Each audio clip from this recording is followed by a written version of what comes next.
नमस्कार साथियों, एक बार पुनः आप सभी का स्वागत है। देखिए, कल यूपीपीसीएस मेंस के सिलेबस का डिस्कशन हमने स्टार्ट किया था, तो उसमें जो है हमने हिंदी निबंध GS1 और GS2 का सिलेबस देख लिया था और उसको कवर करने के लिए पाठ्य सामग्री क्या हो सकती है उसकी चर्चा हमने कर ली थी। और GS थर्ड के विषय में हम आज देखेंगे। सिलेबस के साथ साथ इसके लिए उपयोगी बुक्स कौन कौन सी हो सकती हैं ये हम आपको बताएंगे। तो आप जब ये वीडियो देखें तो वो बुक चाहे नोट कर लिया करें और चाहे ऐसे ही ध्यान में रखा करें कि यही बुक आप जाके मार्केट में लीजिएगा। ठीक है। तो देखिए, GS थर्ड में सबसे पहला टॉपिक जो दिया गया है कि भारत में आर्थिक नियोजन। आर्थिक नियोजन का मतलब जो पंचवर्षीय योजनाओं से शुरू होता है, योजना आयोग की स्थापना से जो घटनाक्रम शुरू होता है वो आर्थिक नियोजन के तहत आता है। उद्देश्य, उपलब्धियां, नीति, आयोग की भूमिका, सतत विकास के लक्ष्य। ठीक है।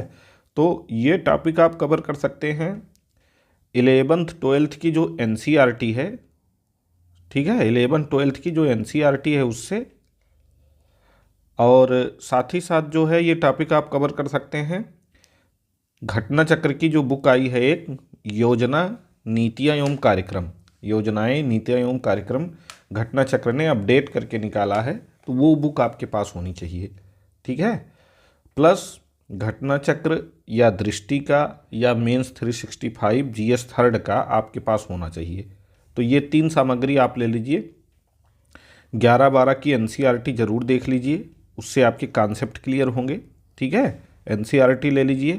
प्लस आप जो है घटना चक्र की जो है नीतियाँ एवं योजनाएं वाली बुक ले लीजिए, और उसके बाद घटना चक्र की ही घटना चक्र लेंगे ज़्यादा सही रहेगा। बाकी चाहे तो दृष्टि या विजन 365 भी ले सकते हैं GS थर्ड का।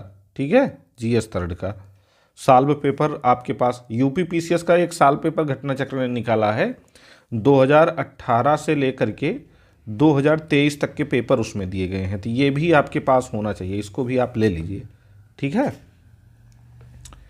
गरीबी के मुद्दे, बेरोजगारी, सामाजिक न्याय, समावेशी विकास, ये भी उसी में आपको मिल जाएगा। उसी में ये टॉपिक कवर किया गया। गरीबी के मुद्दे क्या हैं, बेरोजगारी क्या है, सामाजिक न्याय क्या है, समावेशी विकास क्या है, जो ऊपर ये सामग्री बताई गई है इसी में ये भी कवर हो जाएगा। ठीक। सरकार के बजट के अवयव तथा वित्तीय प्रणाली, ये भी आपको वहीं मिल जाएगा। प्रमुख फसलें, विभिन्न प्रकार की सिंचाई विधि, सिंचाई प्रणाली, कृषि उत्पाद का भंडारण, ढुलाई, विपणन, किसानों की सहायता हेतु ई तकनीक, ये जो है आपको योजना या कुरुक्षेत्र मैगजीन में मिलेगा, उसको पढ़िए आप। प्लस आपको ये जो 11th वाली NCERT है, 11th और 12th वाली, इसमें ये टॉपिक आपको बहुत अच्छे से समझने के लिए मिल जाएगा। तो योजना या कुरुक्षेत्र पढ़िए मंथली वाली, प्लस जो है NCERT पढ़िए, और प्लस जो है घटना चक्र का जो साल पेपर है उसको देख लीजिए इसके लिए। ठीक है। अप्रत्यक्ष प्रत्यक्ष कृषि अनुदान, न्यूनतम समर्थन मूल्य से जुड़े मुद्दे, सार्वजनिक वितरण प्रणाली का उद्देश्य, क्रियान्वयन, परिसीमाएं, सुदृढ़ीकरण, खाद्य सुरक्षा एवं बफर भंडार, कृषि में तकनीकी अभियान, ये भी आपको जो ऊपर पाठ्य सामग्री बताई गई है उसी से मिल जाएगा। भारत में खाद्य प्रसंस्करण संबंधित उद्योग, कार्य क्षेत्र एवं महत्व, स्थान निर्धारण, ऊर्ध्व अधोप्रवाह, आवश्यकताएं, आपूर्ति श्रृंखला प्रबंधन, ये भी आपको उसी में मिल जाएगा। भारत में स्वतंत्रता के बाद जो भूमि सुधार हुए हैं बहुत अच्छे से ये NCERT में समझाया गया है। ठीक है, NCERT में बहुत अच्छे से समझाया गया है 11th वाली, वहाँ से। प्लस घटना चक्र या दृष्टि GS थर्ड के लिए जो आप लेंगे या विजन जो लेंगे उससे आपका हो जाएगा। वैश्वीकरण, उदारीकरण के प्रभाव, औद्योगिक नीति में परिवर्तन, इनके औद्योगिकरण, औद्योगिक विकास पर प्रभाव, ये भी आपके इसी से कवर हो जाएगा जो बुक ऊपर बताई गई है। ठीक है। आधारभूत संरचना, ऊर्जा, बंदरगाह, सड़क, विमानपत्तन, रेलवे, ये भी वहीं से कवर हो जाएगा। इसके बाद आपका है ये विज्ञान एवं प्रौद्योगिकी, विकास एवं राष्ट्रीय सुरक्षा में भारत की विज्ञान एवं प्रौद्योगिकी नीति का दैनिक जीवन में अनुप्रयोग, ये विजन का जो मेंस 365 आता है वो ले लीजिए, उसमें बहुत अच्छे से ये दिया है। ठीक है। विज्ञान एवं प्रौद्योगिकी में भारतीयों की उपलब्धियां क्या रही हैं, प्रौद्योगिकी का स्वदेशीकरण कैसे हुआ है, नवीन प्रौद्योगिकी का विकास कैसे हुआ है, ठीक है, प्रौद्योगिकी का हस्तांतरण कैसे हुआ है, द्वि अनुप्रयोगी एवं तकनीकी उपयोग प्रौद्योगिकियां कैसे रही हैं, ये भी आपको वहीं से मिल जाएगा।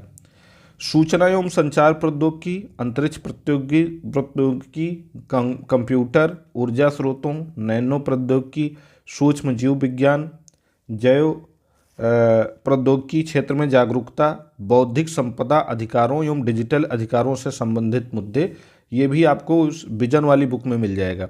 विजन की जो मेन 365 आती है जीएस थर्ड के लिए, वो आप ले सकते हैं, या घटना चक्र दृष्टि लेंगे तो उसमें भी मिल जाएगा। घटना चक्र चाहे ले लीजिए, चाहे दृष्टि ले लीजिए, चाहे विजन का मेंस 365 ले लीजिए। पर्यावरण सुरक्षा एवं पारिस्थितिकी तंत्र, वन्य जीवन एवं संरक्षण, जैव विविधता, पर्यावरणीय प्रदूषण एवं क्षरण, पर्यावरणीय संघात आकलन, इसके लिए जो है पर्यावरण की जो बुक आती है, पर्यावरण एवं पारिस्थितिकी की दृष्टि पब्लिकेशन की जो क्विक बुक आई है, वो आप ले सकते हैं। उसमें ये टॉपिक आपका बहुत अच्छे से कवर किया गया है। आपदा, गैर पारंपरिक सुरक्षा, संरक्षा की चुनौती के रूप में आपदा शमन एवं प्रबंधन, ये भी उसे इन्वायरमेंट वाले में मिल जाएगा। अंतर्राष्ट्रीय सुरक्षा की चुनौतियां, आणविक प्रसार के मुद्दे, अतिवाद के कारण तथा प्रसार, संचार तंत्र, मीडिया की भूमिका, सामाजिक नेटवर्किंग, साइबर सुरक्षा के आधार, मनी लॉन्ड्रिंग तथा मानव तस्करी।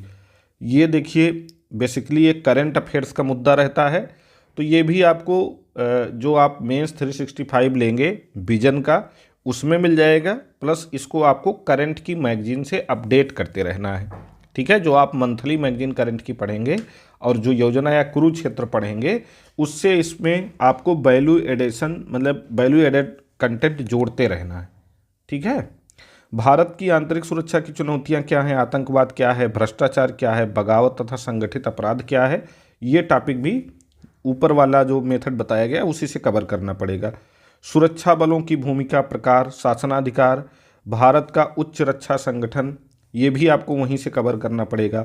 कृषि, बागवानी, वानिकी, पशुपालन के मुद्दे, ये भी आपको योजना मैगजीन में बहुत अच्छे से मिल जाएगा, या कुरुक्षेत्र पढ़ेंगे तो उसमें मिल जाएगा। प्लस आपको मंथली मैगजीन से मिल जाएगा, ठीक है। और न्यूज़पेपर, हर एक टॉपिक को कवर करने के लिए हमको न्यूज़पेपर पढ़ने की आदत ज़रूर बनानी है, कम से कम और नहीं तो एडिटोरियल हमको डेली न्यूज़पेपर का ज़रूर पढ़ना है। अगर हम डेली एडिटोरियल नहीं पढ़ेंगे तो जीएस थर्ड हमारा बिल्कुल तैयार नहीं हो पाएगा, ये जान लीजिए, ठीक है। जीएस थर्ड में और क्या क्या है, जीएस थर्ड का कंप्लीट हो गया। अब जीएस फोर्थ पे हम आ जाते हैं। देखिए, नीति शास्त्र तथा मानवीय अंतः संबंध इसमें पहला टॉपिक है। मानवीय क्रियाकलापों में नीति शास्त्र का सार तत्व, इसके निर्धारक, परिणाम, नीति शास्त्र के आयाम, निजी और सार्वजनिक संबंधों में नीति शास्त्र, ठीक है। ये टॉपिक हमको देखना है। मानवीय मूल्य, महान नेताओं, सुधारकों, प्रशासकों के जीवन तथा उनके उपदेशों से शिक्षा मूल्य विकसित करने में परिवार, समाज और शैक्षणिक संस्थाओं की भूमिका। तो ये टॉपिक जो है, यानी जीएस फोर्थ के लिए जो जो टॉपिक आपके पेपर में दिया गया है, इसके लिए इथिक्स की बुक मतलब विजन की या दृष्टि की तो लेना ही है आपको। साथ ही साथ एक डीके बालाजी पब्लिकेशन की बुक आती है, डीके बालाजी पब्लिकेशन की, ठीक है। ये निशांत जैन की बुक है, ये बुक आप ले लीजिए, निशांत जैन की। ये बुक काफ़ी अच्छी है, इसको अगर आप ले लेंगे और अच्छे से पढ़ लेंगे तो जीएस फोर्थ जो है आपको मतलब एक थॉट आपके माइंड में डेवलप हो जाएगा, और फिर चाहे जहाँ से क्वेश्चन आएगा आप इसको अच्छे से कर ले जाएंगे, ठीक है। अभिवृत्ति, अंतर्वस्तु कंटेंट, संरचना, कार्य, विचार, आचरण के परिप्रेक्ष्य में इसका प्रभाव, संबंध, नैतिक और राजनीतिक अभिरुचि, सामाजिक प्रभाव और सहमति पैदा करना, ठीक है। ये भी आपको वहीं से मिल जाएगा। सिविल सेवा के लिए अभिरुचि तथा बुनियादी मूल्य, सत्यनिष्ठा, निष्पक्षता, गैर तरफदारी, वस्तुनिष्ठता, सार्वजनिक सेवा के प्रति समर्पण भाव, कमजोर वर्गों के प्रति सहानुभूति, सहिष्णुता, करुणा, ये भी आपको उसी बुक से मिल जाएंगे। संवेगात्मक बुद्धि अवधारणाएं, आयाम, प्रशासन, शासन व्यवस्था में उनकी उपयोगिता, प्रयोग, भारत तथा विश्व के नैतिक विचारकों तथा दार्शनिकों का योगदान, ये सब आपको उसी बुक में मिल जाएगा। प्लस जब मैं जीएस फोर्थ की आंसर राइटिंग करवाऊंगा तो उसमें जो एक एक टॉपिक इसमें दिया गया है, या एक एक कह लीजिए कि शब्द जो दिया गया है, सभी शब्दों का अर्थ एक्सप्लेन करते हुए मैं आपसे आंसर राइटिंग करवाऊंगा। ठीक है, सभी शब्दों का अर्थ मैं एक्सप्लेन करूंगा, सभी टॉपिक को एक्सप्लेन करूंगा, उसके बाद आंसर राइटिंग करवाई जाएगी। तो इसके लिए बहुत परेशान होने की ज़रूरत नहीं है, केवल आप डीके बालाजी की बुक पढ़िए, प्लस आंसर राइटिंग के थ्रू ये कवर हो जाएगा। लोक प्रशासन में लोक अथवा सिविल सेवा का मूल्य तथा नीति शास्त्र, स्थिति, समस्याएं, सरकारी तथा निजी संस्थानों में नैतिक सरोकार तथा दुविधाएं, नैतिक मार्गदर्शन के स्रोतों में विधि, नियम, नियमन तथा अंतरात्मा, जवाबदेही, नैतिक शासन, व्यवस्था में नैतिक मूल्यों का सुदृढ़ीकरण, अंतर्राष्ट्रीय संबंधों में तथा निधि व्यवस्था यानी फंडिंग में नैतिक मुद्दे, कारपोरेट शासन व्यवस्था, ये सब इसमें पढ़ना है। शासन व्यवस्था में ईमानदारी में लोक सेवा की अवधारणा, शासन व्यवस्था और ईमानदारी का दार्शनिक आधार क्या है, सरकार में सूचना का आदान प्रदान और पारदर्शिता क्या होती है, सूचना का अधिकार, नीतिपरक आचार संहिता, आचरण संहिता, नागरिक घोषणा पत्र, कार्य संस्कृति, सेवा प्रदान करने की गुणवत्ता, लोक निधि का उपयोग, भ्रष्टाचार की चुनौतियाँ, उपयुक्त विषयों पर मामला संबंधी केस स्टडी, ये सारे टॉपिक आपको निशांत जैन की जो मैं बुक बता रहा हूँ डीके बालाजी वाली, उसमें मिल जाएगा। अगर वो बुक आपको नहीं उपलब्ध हो पा रही, नहीं मिल पा रही है, तो आप जो है एक बुक आती है क्रॉनिकल पब्लिकेशन की, क्या नाम उसका है, अरे नाम नहीं याद आ रहा, क्रॉनिकल पब्लिकेशन की है, जीएस फोर्थ के लिए आती है वो, ध्यान नहीं आ रहा, मुझे याद आएगा तो मैं बता दूंगा। बस क्रॉनिकल पब्लिकेशन की है, ईरा सिंघल की बुक है वो, तो उसको भी आप ले सकते हो। ठीक है, जीएस 5 के लिए उत्तर प्रदेश, देखिए जीएस 5 और 6 पे विशेष ध्यान देना है, क्योंकि ये अभी इसका पेपर 2023 मेंस में ही हुआ है, पहली बार हुआ है। ठीक है, ये नया टॉपिक 2023 से जुड़ा है, तो इस पे हमको विशेष ध्यान देना है। तो इसमें हमको उत्तर प्रदेश का इतिहास पढ़ना है, सभ्यता पढ़ना है, संस्कृति पढ़नी है, प्राचीन नगर पढ़ना है। ये टॉपिक बेसिकली हम मतलब जीएस 1 में तो कवर करते ही हैं, प्लस यूपी स्पेशल कवर करने के लिए आप जो है कोई भी एक यूपी स्पेशल जो मेंस के पर्सपेक्टिव से पुस्तकें लिखी गई हैं, चाहे ओनली आईएएस की हो, चाहे दृष्टि पब्लिकेशन की हो, चाहे घटना चक्र की हो, ले सकते हैं।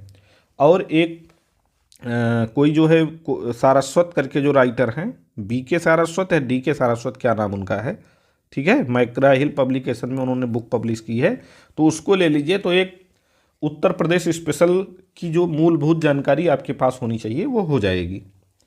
उत्तर प्रदेश की वास्तुकला, उसकी महत्ता, रख रखाव, संग्रहालय, अभिलेखागार, पुरातत्व, भारत के स्वतंत्रता संग्राम में 1857 से पहले एवं बाद में उत्तर प्रदेश का क्या योगदान रहा है, उत्तर प्रदेश के सुविख्यात स्वतंत्रता सेनानी एवं व्यक्तित्व, उत्तर प्रदेश में ग्रामीण, शहरी एवं जनजातीय मुद्दे, सामाजिक संरचना, त्यौहार, मेले, संगीत, लोक नृत्य, भाषा, साहित्य, बोली, सामाजिक प्रथाएं एवं पर्यटन, उत्तर प्रदेश की राज्य व्यवस्था एवं शासन प्रणाली, राज्यपाल, मुख्यमंत्री, मंत्रिपरिषद, विधानसभा, विधान परिषद, केंद्र राज्य संबंध। तो ये टॉपिक जो है यूपी का कोई अलग से स्पेशल है नहीं, ये जो है आपको यम लक्ष्मीकांत में ही मिल जाएगा। काफ़ी हद तक ये यम लक्ष्मीकांत वाली बुक जो जहाँ से आप जीएस सेकंड पढ़ते हैं वहीं से कवर हो जाएगा। ठीक है, लोक सेवाएं, लोक सेवा आयोग, लेखा परीक्षा, महान्यायवादी, उच्च न्यायालय, उसका अधिकार क्षेत्र, ये भी आपको लक्ष्मीकांत में ही कवर हो जाएगा। उत्तर प्रदेश विशेष राज्य चयन मानदंड, राजभाषा, संचित निधि, आकस्मिक निधि, राजनीतिक दल, राज्य निर्वाचन आयोग, ये भी वहीं से लक्ष्मीकांत से हो जाएगा। प्लस जो आप सारस्वत वाली बुक पढ़ेंगे, बीके सारस्वत वाली, उसमें ये टॉपिक आपको मिल जाएगा। प्लस घटना चक्र का जो साल्व पेपर आया है जीएस 5th के लिए भी, वो आप ले लीजिए। उत्तर प्रदेश में स्थानीय स्वशासन, शहरी पंचायती राज, लोक नीति, अधिकार संबंधी मुद्दे, सुशासन, भ्रष्टाचार निवारण, Lokayukta, citizen charter, e governance, सूचना का अधिकार, समाधान योजना, ये सब इसमें पढ़ना है। उत्तर प्रदेश में भूमि सुधार एवं इसका प्रभाव पढ़ना है। उत्तर प्रदेश में सुरक्षा से जुड़े मुद्दे कैसे हैं, उग्रवाद के प्रसार एवं विकास के बीच संबंध, बाह्य राज्य अंतर्राज्यीय सक्रिय आंतरिक सुरक्षा के लिए चुनौतियां पैदा करने में संचार नेटवर्कों, मीडिया एवं सोशल नेटवर्किंग साइट्स की भूमिका क्या रही है, साइबर सुरक्षा के बुनियादी नियम क्या हैं, काले धन को वैध बनाना एवं इसकी रोकथाम, विभिन्न सुरक्षा बल एवं एजेंसियां और उनके शासनादेश, सीमावर्ती क्षेत्रों में सुरक्षा चुनौतियां एवं उनका प्रबंधन, संगठित अपराधों का आतंकवाद से संबंध, उत्तर प्रदेश में कानून व्यवस्था एवं नागरिक अधिकार सुरक्षा, उत्तर प्रदेश में स्वास्थ्य एवं चिकित्सा संबंधी मुद्दे, शिक्षा प्रणाली, भारत के विकास में उत्तर प्रदेश की भूमिका क्या रही है, उत्तर प्रदेश की समसामयिक घटनाएं क्या रही हैं, जल शक्ति मिशन एवं अन्य केंद्रीय योजनाएं उनका क्रियान्वयन कैसा रहा है, गैर सरकारी संगठन संबंधी मुद्दे, योगदान एवं प्रभाव, पर्यटन संबंधी मुद्दे और उत्तर प्रदेश में विभिन्न क्षेत्रों में नवाचार, इसके मुद्दे, इसका समाज में रोजगार, सामाजिक आर्थिक एवं विकास पर प्रभाव। तो ये करंट की मैगजीन से कवर हो जाएगा।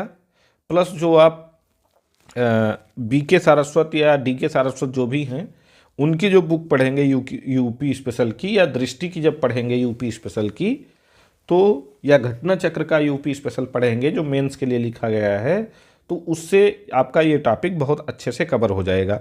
बल्कि घटना चक्र में काफ़ी अपडेटेड भी दिया हुआ है, ठीक है, घटना चक्र में काफ़ी अपडेटेड है, मैपिंग के थ्रू दिया गया है, तो घटना चक्र ले लेंगे तो और अच्छा रहेगा ये GS5 और GS6 दोनों के लिए। देखिए GS6 जो है बेसिकली ये करंट अफेयर से रिलेटेड टॉपिक है, तो इसको भी GS6 के लिए घटना चक्र ले लीजिए आप, प्लस जो है डेली आप जो न्यूज़पेपर पढ़ेंगे या मंथली मैगजीन पढ़ेंगे उससे भी ये टॉपिक काफ़ी हद तक कवर हो जाएगा।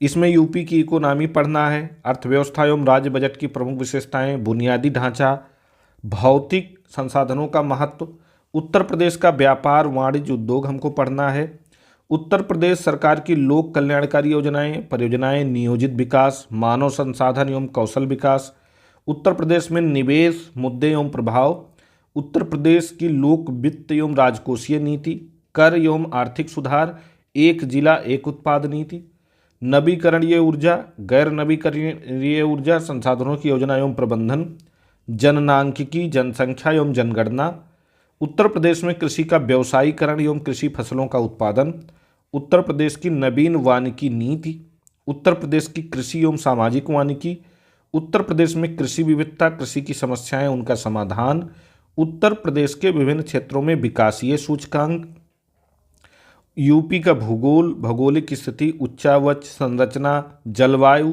सिंचाई, खनिज, अंतर प्रवाह प्रणाली एवं वनस्पति, राष्ट्रीय उद्यान एवं वन्यजीव अभ्यारण्य, उत्तर प्रदेश में परिवहन तंत्र, उत्तर प्रदेश में औद्योगिक विकास, शक्ति संसाधन अधोसंरचना, प्रदूषण, पर्यावरण के मुद्दे, प्रदूषण नियंत्रण परिषद एवं इनके कार्य, उत्तर प्रदेश के प्राकृतिक संसाधन, मृदा, जल, वायु, वन, घास मैदान, उत्तर प्रदेश के जलवायु परिवर्तन एवं मौसम पूर्वानुमान से संबंधित मुद्दे, उत्तर प्रदेश के संदर्भ में अधिवास, पारिस्थितिकी तंत्र, संरचना एवं कार्य योजना, समायोजन, जीव जंतु एवं वनस्पतियाँ, उत्तर प्रदेश में विज्ञान एवं तकनीक के मुद्दे, उत्तर प्रदेश में मत्स्य, अंगूर, रेशम, फूल, बागवानी, पौध उत्पादन, उत्तर प्रदेश के विकास में इनका प्रभाव, उत्तर प्रदेश के विकास में सार्वजनिक एवं निजी साझेदारी को प्रोत्साहित करना। तो देखिए इस टॉपिक को या GS6 वाले टॉपिक को कवर करने के लिए आप घटना चक्र की पेपर 6 की बुक ले लीजिए, number 1। Number 2, Uttar Pradesh Google search करिएगा, उत्तर प्रदेश की ऑफिशियल वेबसाइट पे जाइएगा, वहाँ से 2024-25 के उत्तर प्रदेश का जो बजट है, ठीक है, उत्तर प्रदेश का जो बजट है उसकी मूल कॉपी, बजट और आर्थिक समीक्षा, उत्तर प्रदेश सरकार का जो बजट है और आर्थिक समीक्षा जो है उसकी मूल कॉपी आप जो है PDF फॉर्म में डाउनलोड करके प्रिंट करवा लीजिए, या मैं डाउनलोड करके ग्रुप में डाल दूंगा, उसको आप प्रिंट करवा लीजिएगा, वो इस पेपर के लिए बहुत काम का है, ठीक है। इसके बाद अब जनवरी फरवरी में बजट आएगा, अभी फरवरी लास्ट में, तो वो भी इसके लिए बहुत काम का होगा। फरवरी वाला जो बजट आएगा वो GS6 के लिए जान लीजिए कि सबसे महत्वपूर्ण टॉपिक होगा, ठीक है। प्लस जो करंट की मैगजीन होगी उससे हो जाएगा, प्लस घटना चक्र ले लीजिए इसके लिए, ठीक। तो ये यूपीपीसीएस मेंस का संपूर्ण सिलेबस था। संपूर्ण सिलेबस हमने की चर्चा की और संपूर्ण सिलेबस आपको कहाँ कहाँ से कवर करना है ये भी मैंने आपको अपने अनुभव के आधार पे बताया। तो इतना तो न्यूनतम जितना मैंने बताया वो न्यूनतम पठनीय सामग्री है जो कि आपके पास होनी चाहिए। अब आंसर राइटिंग हम लोग शुरू कैसे करेंगे? तो आंसर राइटिंग आज रात से होमवर्क मिलना आपको शुरू हो जाएगा। और सबसे पहले क्योंकि GS 5 और 6 ये नए पेपर जुड़े हैं 2023 से ही, तो इनके विषय में लोगों ने भी बहुत कम लिखा है, बहुत कम जानकारी है लोगों को। तो सबसे पहले हम लोग जो है GS 5th पेपर और GS 6 पेपर ही कवर करने की कोशिश करेंगे। ठीक है, GS 5th और GS 6 ही कवर करेंगे। GS 5th से हम शुरुआत करेंगे आज। और GS 5th में 2023 में जो जो टॉपिक पूछा गया है या 2023 में जो जो क्वेश्चन आया है, सबसे पहले हम उनकी आंसर राइटिंग कराएंगे जो 2023 में क्वेश्चन पूछे गए हैं। उसके बाद जब हम 2023 में पूछे गए प्रश्नों को कवर करवा लेंगे GS 5th के, तो टॉपिक वाइज चलेंगे। GS 5th में जो टॉपिक दिया गया है, एक एक टॉपिक, मतलब जैसे उत्तर प्रदेश का इतिहास, सभ्यता, संस्कृति, प्राचीन नगर, ये एक दिन हो जाएगा। फिर वास्तुकला, उसकी महत्ता एवं रखरखाव, संग्रहालय, अभिलेखागार एवं पुरातत्व, ये 1 या 2 दिन में हो जाएगा। ऐसे एक एक टॉपिक, जितने टॉपिक दिए गए हैं, इन टॉपिक्स को हम कवर करते हुए साथ में चलेंगे। आपको सुबह टॉपिक दे दिया जाएगा कि इस टॉपिक से आपको होमवर्क दिया जाएगा और शाम को होमवर्क दे दिया जाएगा उस टॉपिक से। ठीक है, तो यही हमारा मतलब सिस्टम होगा आंसर राइटिंग करवाने का कि पहले से आपको हम टॉपिक बता देंगे और फिर उस टॉपिक से हम क्वेश्चन आपको देंगे। पहले हम लोग टॉपिक वाइज कवर करेंगे। देखिए, सबसे पहला काम हम लोग करेंगे GS 5 के लिए कि 2023 में जिस जिस टॉपिक से क्वेश्चन आया, यानी जो जो क्वेश्चन आया है सेम टू सेम, सबसे पहले हम उसी क्वेश्चन को लिखेंगे। ठीक, उस क्वेश्चन को कंप्लीट करने के बाद 2023 वाले फिर हम लोग टॉपिक वाइज चलेंगे। टॉपिक वाइज हम लोग एक एक पेपर कवर करेंगे। अभी फिलहाल हम सबसे पहले आपको GS 5 कवर करवाएंगे। ठीक है, तो उम्मीद है आपको हमारी पूरी कार्य योजना समझ में आ गई होगी, मुख्य परीक्षा वाली कैसी होगी। अब ये पूरा वीडियो देखने के बाद अगर आपके मन में कोई डाउट बच रहा है तो आप ज़रूर कमेंट सेक्शन में या टेलीग्राम पर फ़ोन या मैसेज करके हमसे पूछ सकते हैं। तब तक आप लोग ये वीडियो देखिए और जो जो आपके पास पठनीय सामग्री ना हो जो यहाँ बताया गया, उनको जुटाने की कोशिश करिए जल्दी से जल्दी। ठीक है, थैंक यू।